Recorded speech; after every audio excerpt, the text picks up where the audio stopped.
Your content is not earning মানি। তোমরা কি বিপদে পড়েছো? তাহলে এই ভিডিওটা শুধুমাত্র তোমার জন্যই। নমস্কার, আমি তনুশ্রী আর আজকে তোমাদের সাথে শেয়ার করতে এসেছি monetization yellow. Your content is not earning money. এইটা থেকে তোমরা কিভাবে রেহাই পাবে, ইয়োলো থেকে গ্রিন কিভাবে করবে। তো চলো বেশি কথা না বলে তাড়াতাড়ি স্ক্রিন রেকর্ডিং এর মাধ্যমে তোমাদের সাথে শেয়ার করি কিভাবে এটা এলো আমার পেজে, কেনই বা এলো, কিভাবে বা আমি এটাকে এক নিমেষেই ইয়োলো থেকে গ্রিন করলাম। হঠাৎ করে আমি দেখি আমার মনিটাইজেশন ইয়োলো। এবার আমি কি করব? আর সবে মাত্র 5 থেকে 6 দিন হয়েছে আমি কন্টেন্ট মনিটাইজেশন পেয়েছি, আর তারপরে যদি মনিটাইজেশন ইয়োলো হয়, ইয়োলো থেকে রেড, তাহলে আমার প্রত্যেকটা মনিটাইজেশন রেড হয়ে যাবে। কারণ আমরা জানি এখন সব আর্নিংস গুলোই কন্টেন্ট মনিটাইজেশনের মধ্যে চলে এসেছে। তো একটা আর্নিংস বন্ধ হলেই সব আর্নিংস গুলো বন্ধ হয়ে যাবে। তারপর দেখো মনিটাইজেশনে ক্লিক করতে এখানে আমাকে দেখাচ্ছে some of your content is not earning. তো এটা আমার এখানে এসেছে। তারপর আমি এখান থেকে কি করলাম, লার্ন মোর।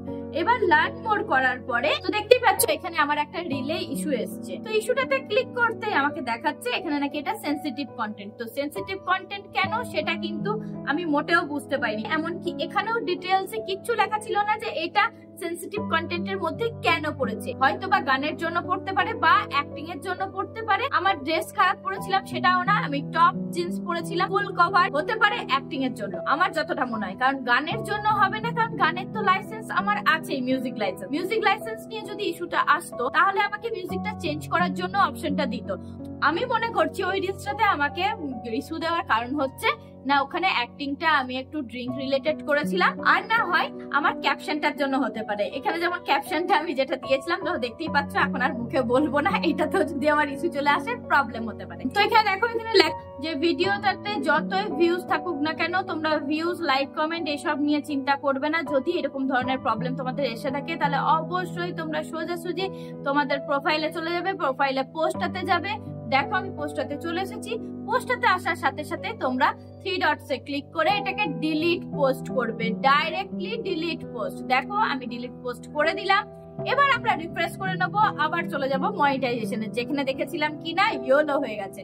তো দেখো আমরা এখানে প্রফেশনাল ড্যাশবোর্ডে চলে এসেছি, এসে আমরা মনিটাইজেশনটা চেক করছি। এখন দেখো আমাদের মনিটাইজেশন ঠিক আগের মতো হয়ে গেছে, গ্রিন হয়ে গেছে। তো তোমরা ইয়োলো থেকে গ্রিন খুব সহজেই করে নিতে পারবে, সাথে সাথে এটা হয়ে যাবে।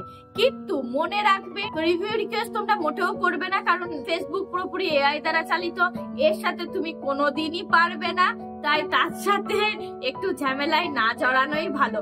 তোমার পক্ষে তোমার পেজের জন্য যেটা ভালো হবে তুমি সেটাই করবে। তাই সেটাকে সাথে সাথে ডিলিট করে দিলে তোমার পেজের যদি অনেকটা লাভ হয়, তোমার পেজে মনিটাইজেশন যদি আবার গ্রিন হয়ে যায় তাহলে ক্ষতিটা কোথায়? কারণ একটা মনিটাইজেশন যদি একবার ইয়োলো হয়ে যায় তারপর থেকে গ্রিন করা তাকে খুবই চাপের হয়ে যায়।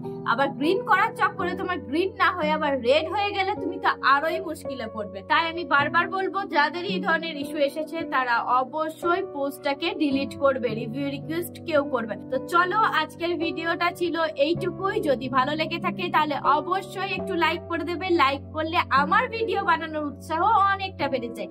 আর অবশ্যই নতুন নতুন বন্ধুদেরকে দেখার সুযোগ করে দেবে শেয়ার করে, কারণ নতুন নতুন বন্ধুরা এখন প্রচুর প্রবলেমে পড়ছে। আর কন্টেন্ট মনিটাইজেশন আসার পর তো প্রচুর ইস্যু আসছে সকলের পেজে। তাই ভিডিওটা তারা দেখতে পেলে তাদের অনেকটা হেল্প হবে। আর তোমরা যারা নতুন আমাকে ইউটিউব থেকে দেখছো তারা অবশ্যই চ্যানেলটাকে একটু সাবস্ক্রাইব করে বেল আইকনটা প্রেস করে দিও, যাতে আমার ইনফরমেশন, ভিডিওস এর নোটিফিকেশন সবার প্রথম যায় তোমার কাছে। আর তোমরা যদি আমাকে ফেসবুক পেজ থেকে দেখে থাকো তাহলে পেজটাকে অবশ্যই একটু লাইক করে ফলো করে দিও, আর আমাকে ফেভারিট করে রাখতে ভুলো না।